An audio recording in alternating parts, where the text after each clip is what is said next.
ആഗോളത്തിന്റെ സംഘാടനവുമായി ബന്ധപ്പെട്ട് അവസാന റൗണ്ട് അവലോകന യോഗമാണ് ഇപ്പോൾ ഇവിടെ നടന്നത്. വിപുലവും വിശാലവുമായ രൂപത്തിൽ ഇവിടെ എത്തിച്ചേരുന്ന പ്രതിനിധികളെ സ്വീകരിക്കുന്നതിന് വേണ്ടിയുള്ള തയ്യാറെടുപ്പുകൾ സംഘാടക സമിതിയുടെ ഭാഗത്തുനിന്ന് ഇതിനോടകം തന്നെ ക്രമീകരിക്കപ്പെട്ട് കഴിഞ്ഞിരിക്കുന്നു.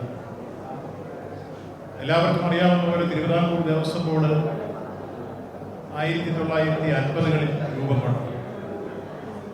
ആദ്യത്തെ തിരുവിതാംകൂർ ദേവസ്വം ബോർഡിന്റെ പ്രസിഡന്റ് ദിവംഗതനായ മന്നത്ത് പത്മനാഭനായിരുന്നു എന്ന് നിങ്ങൾക്കെല്ലാം അറിയാം. ആർ ശങ്കറും അതുപോലെ തന്നെ ശങ്കരനാരായണ അയ്യരുമായിരുന്നു തിരുവിതാംകൂർ ദേവസ്വം ബോർഡ് കേരളത്തിലെ തന്നെ ഏറ്റവും ശ്രദ്ധേയമായ വിധത്തിൽ ആ കാലഘട്ടം മുതൽ പ്രവർത്തനങ്ങൾക്ക് തുടക്കം കുറിച്ചു.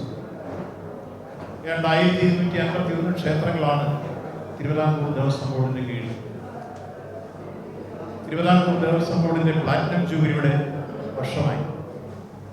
ഒരു വർഷക്കാലം നീണ്ടു നിൽക്കുന്ന ആഘോഷ പരിപാടികളാണ് ബോർഡ് നേരത്തെ തന്നെ എടുത്തിരുന്ന തീരുമാനം.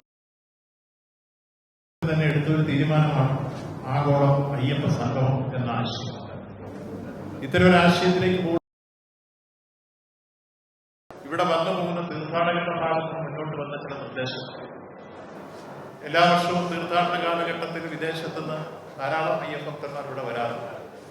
അങ്ങനെ വന്നിരുന്നവർ തന്നെ ഇതിന്റെ ഭാവിയിൽ കൂടുതൽ തീർത്ഥാടകർ എത്തിച്ചേരുമെന്നുള്ളതുകൊണ്ട് ഭാവിയിൽ ഉണ്ടാവേണ്ട മാറ്റങ്ങളും വികസന സങ്കല്പങ്ങളും സംബന്ധിച്ച് ചില ആശയങ്ങൾ മുന്നോട്ട് വയ്ക്കാൻ വേണ്ടിയാണ് അവരെന്ന നിർദ്ദേശങ്ങൾ സമർപ്പിച്ചത്.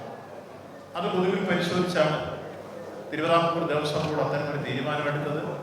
ആ തീരുമാനം നടപ്പിലാക്കുന്നതിന് വേണ്ടി സംസ്ഥാനത്തെ ദേവസ്വം വകുപ്പിന്റെയും സംസ്ഥാന സർക്കാരിന്റെയും സഹായം അഭ്യർത്ഥിക്കുകയും ഒരു മതനിരപേക്ഷ ഗവൺമെന്റ് എന്ന രൂപത്തിൽ അത് എല്ലാ അർത്ഥത്തിലും അതിനെ സഹായിക്കാനുള്ള ധാർമ്മികവും നിയമപരമായ ഉത്തരവാദിത്വം ഗവൺമെന്റ് ഉണ്ട് എന്ന് മനസ്സിലാക്കിക്കൊണ്ട് തന്നെ ആ കാര്യത്തിൽ ഗവൺമെന്റ് കൃത്യമായി എല്ലാ സഹായങ്ങളും ഉറപ്പാക്കിക്കൊണ്ട് സംഘാടക സമിതിയുമായി സഹകരിച്ചുള്ള പ്രവർത്തനങ്ങൾക്ക് തുടക്കം കുറിച്ചു.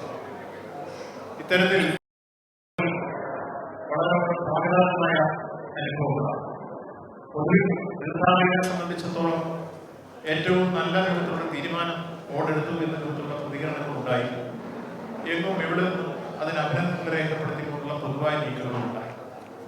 ഇത്തരത്തിൽ വന്നപ്പോൾ പ്പെടുത്തിക്കൊണ്ടാണ് ഈ സംഗമം ആലോചിച്ചതെങ്കിലും ഇപ്പൊ രജിസ്റ്റർ ചെയ്ത് വന്നു കഴിഞ്ഞപ്പോൾ ഏതാണ്ട് 5000-നടുത്ത ആളുകൾ വന്നു കഴിഞ്ഞിരിക്കും. 15-ാം തീയതി വരെയുള്ള രജിസ്ട്രേഷൻ എടുത്ത 4800 പരം ആളുകളാണ്. അതിനുശേഷമുള്ള രജിസ്ട്രേഷൻ പിന്നെയും വന്നിട്ടുണ്ട്. അപ്പോൾ 5000-ന് മുകളിൽ ആളുകളുടെ രജിസ്ട്രേഷൻ വന്നു കഴിഞ്ഞു.